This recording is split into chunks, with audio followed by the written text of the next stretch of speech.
Господи, Исусе Христе, Сине Божи, помилуй меня грешного.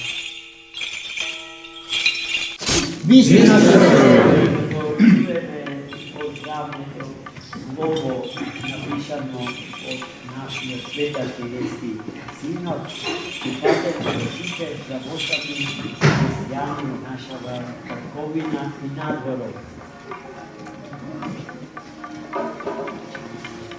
Стефан, по милост на Божја архиепископ Охридски Македонски, заедно со Светиот архиерейски синод по повод божитните празнувања, испраќа мир и благослов од Бога до свештенослужителите, до монаштвото и до сите чеда на Македонската православна црква. Ви благовестувам голема радост која ќе биде за сите луѓе, тоа што денес во Давидовиот град ви се роди Спасител, кој е Христос Господ. Возлюбени празниковици, еве повторно стоиме пред тајната на Божи, пред тајната на Божиото доаѓање на земјата, кога човештвото и сиот свет беа обвиени во гревот на темнина, Бог не остана далечен, туку слезе меѓу нас и бивајќи светлина ја порази и ја истера темнината и не со сила, туку со љубов. Со овој спасоносен настан се исполни времето и се откри Божјата воља. Бог толку го возлюби светот што го даде својот единороден син, да секој што верува во него да не загине, туку да има вечен живот. Затоа Божик не е само спомен на минатото, туку е откровение на вечната Божја намера, човекот да живее во заедница со него. Оваа радост најнапред ја возвести ангелите, објавувајќи ги славата на небото, мирот на земјата и добрата волја која што повторно се раѓа меѓу луѓето. А потоа преку висоците пастири и мудрици од исток, целиот човечки род му се поклони на Богомладенецот, дарувајќи го и пренесувајќи му благодат. Па целиот човечки род во длабочината на своето срце го носи копнежот по Божјето присуство, копнежот за близина со живиот Бог.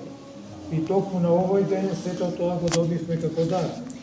Бог, творецот на вселената, оној кој според зборовите на Свети Климент Охридски секогаш почива на херувимски плети, стана еден од нас.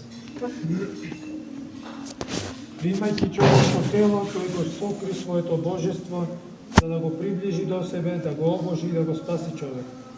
Така небесното слезе на земјата и вечноста влезе во времето. Господ постана богочовек и со тоа го освети човекот, отварајќи ни го патот кон животот кој што не минува, зашто се што доаѓа од Бога носи спасение и вечност. Затоа топлината на неговото благодатно присуство е опит, кој што ја придружува црквата во секое време, а особено во деновите на овој светот празник.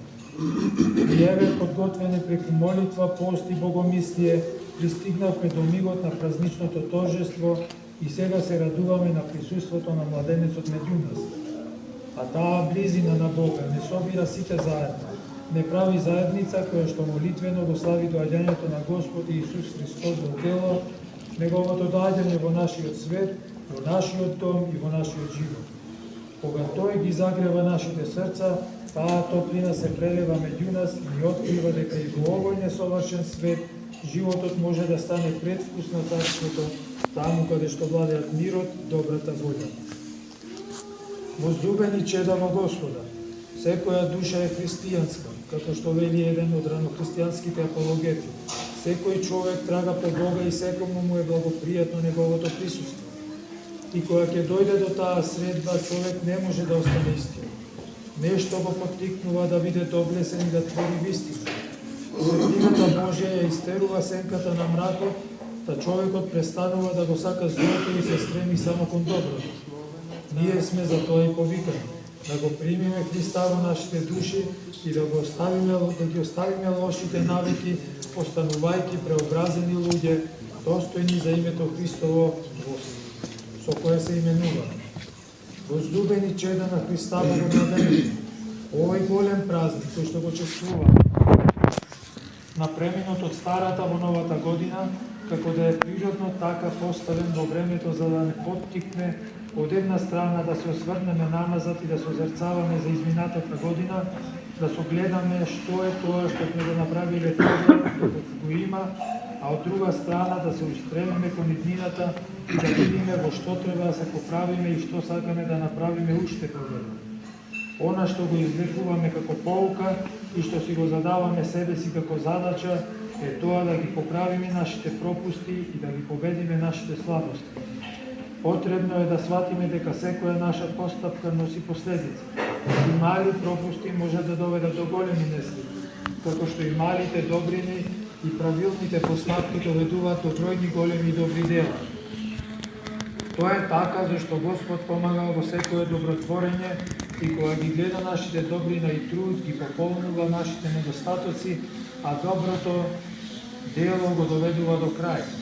Тоа е потребно да го знаеме и тоа нека биде нашата решителна определба во престојното лето Господово. Да постапуваме правилно, совесно и добродушно на местото каде што Господ не постави. Да не се обесхрабруваме од тоа што спротивните сили навидно не надвладуваат, туку да имаме бодрост да стаеме, дури и доколку се чини дека она што го правиме е мало и беззначајно. Впрочем, самиот Господ Исус Христос во Евангелието не поучува дека верниот во малку и во многу е верен, а неправедниот во малку и во многу е неправеден. Возлюбени чеда на мајката Македонска црква, живееме во свет во кој што има неправди и беззаконие, каде што не само што не се почитуваат Христовите заповеди, туку и владеат норми најдиректно спротивни на. Но да не дозволиме тоа да ни стане прифатливо и вообичаено, да не се сообразуваме со овој свет, туку нашиот живот во светот да го сообразиме со Христовите заповеди. Близината Божја нека не подкрепува и нека ни дава надеж дека Господ е со нас во сите денови од нашиот живот. Господ ги услишува нашите молитви кога ги исполнуваме неговите заповеди и тој не престанува да ни дава можности за да не воведе во своето царство небесно. Со такви мисли и молитвени богожелби, благожелби на сите чеда на мајката Македонска православна црква, по татковината и на секаде, докаде што не има во светот, ви ги честитаме божитните и новогодишните празници, поздравувајќи ве со радосниот поздрав Христос се роди. Вистина се роди. Честито и од Бога благословено новото лето Господово. Стефан, архиепископ Охридски Македонски, заедно со членовите на Светиот архиерейски синод на Македонската православна црква, Охридска архиепископ Петар, митрополит Преспанско-Пелагонски и администратор Австралиско-Новозеландски, Наум, митрополит Крунички, Агатангел, митрополит Вардарски, Јован, митрополит Крушевско-Демохисарски, Методий, митрополит Американско-Канадски, Имен, митрополит Европски, Иларион, митрополит Брегалнички, Јосиф, митрополит Петровско-Гостиварски, Григорий, митрополит Кумановско-Соборски, Георги, митрополит Дебарско-Кичевски, Јоаким, епископ Белјадровско и Липденски, Марко, епископ Делчевско-Каменички.